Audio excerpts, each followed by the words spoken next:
पहली बात तो भैया कौन आप हैं? मतलब ये प्रश्न पर्सनल आपका या किसी और के लिए?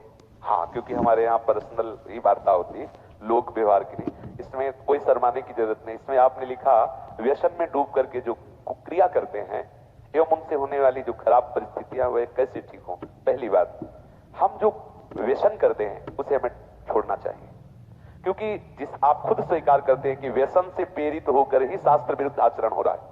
वो किसी भी तरह का कोई व्यसन हो, बहुत ध्यान से सुनो, इधर उधर नेत्र मत चंचल करो। सबसे पहले हम माने हुए व्यसन का त्याग करें, क्योंकि वो त्याग नहीं करोगे तो व्यसन में एक प्रमाद स्थिति पैदा करने की ताकत होती है। थोड़ी देर में ही एक ऐसे प्रमाद पैदा, आप कोई भी व्यसन करो तो वो व्यसन आपको उन्मत्त करेगा अपने प्रभाव से और प्रमाद स्थिति में लाके वो आचरण करवा देगा। हम पहले व्यसन को छोड़ें। दूसरी बात, जिसे हम जानते हैं कि ये कुत्सित क्रिया है, उस क्रिया को छोड़ें, यद्यपि है बड़ा कठिन। जैसे आपकी स्थिति है, आपने अपने आप को खोखला कर दिया। ये जो आपने कुक्रिया शब्द लिखा हो, आपका जो दर्शन अनुभव करा रहा है, अब आप लाख कोशिश करेंगे तो आपको बार बार मन प्रेरित करके परास्त करने की कोशिश करेगा, आपको ऐसी स्थिति पैदा करेगा कि आप फिर उसी क्रिया पे आ जाएं। पर एक बार हिम्मत करके आपको जलना होगा, तभी आप बलवान हो सकते हैं। बिल्कुल ठीक समझना, नहीं आपके आंतरिक बल को नष्ट कर दिया इस क्रिया ने, इस व्यसन ने आपको नष्ट, अब आपको बलवान हो, आप पुनः वैसे हो सकते हो। कितनी अवस्था है आपके शरीर की? है 30। कोई बात, अभी चांस है, अभी आप सुधर सकते हो। तो आप पहले क्या व्यसन करते हो? अच्छा चलो जो भी हो, तो आप उसे आज नियम लो कि मैं नहीं करूंगा, छोड़ सकते हो? ऑलरेडी छोड़ दिया, ऑलरेडी मतलब बराबर छोड़ दिया। कुक्रिया, कुत्सित क्रिया, हाँ हम समझ रहे, पर आप उसे छोड़ रहे हैं आज कसम खा के। नहीं, महीना पूरा होने में जो वो प्रमत्त स्थिति आएगी, वो सारी कसम असम खोटी में टंगवा देगा। क्योंकि वो एक ऐसी उन्मत्तता होती, प्रमाद स्थिति होती है। किन्हीं लोगों के हृदय में ये धारणाएं भर दी गई हैं कि कोई एक थैली है ब्रह्मचर्य की, और जब वो ओवर हो जाती है तो वो हट जाती है, ऐसा धारणा बैठा। ऐसा नहीं है। जिन लोगों को ऐसा लगता है कि ये ब्रह्मचर्य रहा ही नहीं जा सकता, जिन लोगों को ये भावना है कि ये नष्ट ही हो जाएगा, कह रहे कि जैसे अपने लोग कसम खा ले कि हम ऐसा नहीं करेंगे, तो 2 दिन 4 दिन का जो आपका अभ्यास है वो तो आप रोकेंगे, लेकिन जब वो महीना 15 दिन होगा तो आपके अंदर फिर प्रमाद स्थिति आएगी। अगर उस स्थिति में आप क्रिया ना करें, कुछ दिन सह जाएं, तो उसका कुछ दिन जो आपका अभ्यास रहा है वो आपको भ्रष्ट करता रहेगा स्वाभाविक बिना क्रिया। तो आपको घबराना नहीं है, आप धीरे धीरे क्रमशः ठीक हो जाएंगे। इस विषय पे चर्चा हो चुकी है, पर आप इसमें कुछ प्राणायाम आवश्यक है। किसी योगी जो प्राणायाम के गुरु हैं उनसे आप मिल करके, क्योंकि हम तो वृंदावन के राधा आशिक हैं, हम ये फुस्त फसत सिखाते नहीं हैं, तो किसी योगी से प्राणायाम कुछ सीख लें।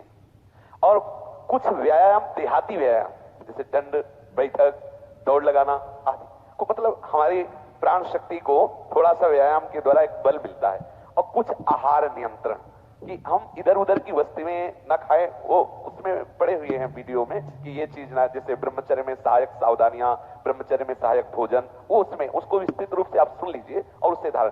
मुख्य बात है चिंतन बदलना, ये सब गौड़ बात है, मुख्य बात है चिंतन बदलना। यदि हमारा चिंतन विषय लोलुप बना रहा तो चाहे जितना सात्विक भोजन करो, चाहे जितना आप नहाओ धो पवित्र व्यायाम सब, लेकिन आप रोक नहीं सकते, क्योंकि चिंतन है। चिंतन बदलना अति आवश्यक है। उसके बदलने के लिए सत्संग, शास्त्र स्वाध्याय, नाम जप, तीनों आवश्यक है। सत्संग और शास्त्र स्वाध्याय और नाम जप। भले गृहस्थी में हो, 30 मिनट अगर हम शास्त्र स्वाध्याय कर लें, मानो श्री स्वामी राम सुखदास जी की टीका जो की हुई गीता है, वो अमृत है साधकों के लिए। चाहे गृहस्थ हो चाहे विरक्त हो, जरूर स्वाध्याय करना चाहिए। किसी भी संत महापुरुष पर जिस पर श्रद्धा हो उसके प्रवचन सुने, और जो भी भगवान का नाम प्रिय हो वो नाम सुमिरन करे। इससे आपका चिंतन बदलेगा और व्यायाम प्राणायाम से शरीर की नस नाड़ियां मजबूत होगी। शुद्ध आहार से आपको एक सपोर्ट मिलेगा। तो आप तीनों पर दृष्टि डालें, आहार ठीक हो, भजन साधन से चिंतन आप अपना ठीक कीजिए, और संकल्प दृढ़ निश्चय के द्वारा उन अशुभ क्रियाओं को दूर कीजिए। जो अशुभ क्रियाएं आप करते रहे तो आप सुधर जाएंगे। नहीं तो देखो कुछ दिनों बाद ऐसा होने लगेगा, आप देखना आपकी विचार शक्ति लुप्त हो जाएगी। आपके अंदर बिना किसी कारण के शंका बनी रहेगी, भय बना रहेगा, घबराहट बनी रहेगी, हर व्यक्ति से बात करने में चिड़चिड़ापन है, मतलब कितनी तरह की परेशानी आ जाएंगी। देखो हमें किसी से लेना देना थोड़ी है, तो हमारे आत्मा हो तो हम आपको सुख पहुंचाने के लिए कह रहे कि आप पुष्ट बनो, आप बलवान बनो, गृहस्थी भी बनो, तो स्वस्थ और सुखमय जीवन व्यतीत करो। अब देखो अभी आपकी अवस्था क्या, 30 वर्ष की अवस्था का जो मनुष्य शरीर है वो पूर्ण स्वस्थ हष्टपुष्ट होना। देखो आप ऐसे लग रहे हो जैसे बहुत आप चिंताग्रस्त हो, आप बहुत परेशान हो। इससे हुआ क्या, आपने खिलवाड़ कर लिया इसलिए बात है। अब सावधान हो जाइए। बोलिए अब क्या बात, जो आज सुना उसे जीवन में धारण करो। ठीक है, किसी आयुर्वेदिक वैद्य से मिलकर के अगर ज्यादा परिस्थिति खराब हो तो कोई औषधि ले लो। कोई आसपास आयुर्वेदिक वैद्य हो जिनसे आप सलाह करो, वो धातु पुष्टता की आपको औषधि दें। पर आप किसी भी तरह की चेष्टा ना करें कुछ दिन। अगर आप गृहस्थ भी हैं, आपकी पत्नी भी है, तो भी आप कुछ दिन संयम धारण करें जिससे आप परिपक्व हो जाएं, फिर जैसा प्रभु प्रेरणा करें। लेकिन इस समय जैसे हमारे हाथ में चोट लग जाए तो फिर कुछ दिन सेवा निवृत्त हो जाए, उसको पुष्ट कर लें, फिर सेवा। ऐसे ही गृहस्थ धर्म में भी यदि हम बहुत ब्रह्मचर्यहीन हो चुके हैं तो थोड़ा थोड़ा ब्रह्मचर्य का अभ्यास करके हम पुष्ट बने, तो फिर हम आगे गृहस्थ धर्म का निर्वाह कर सकते हैं। समझ रहे हैं?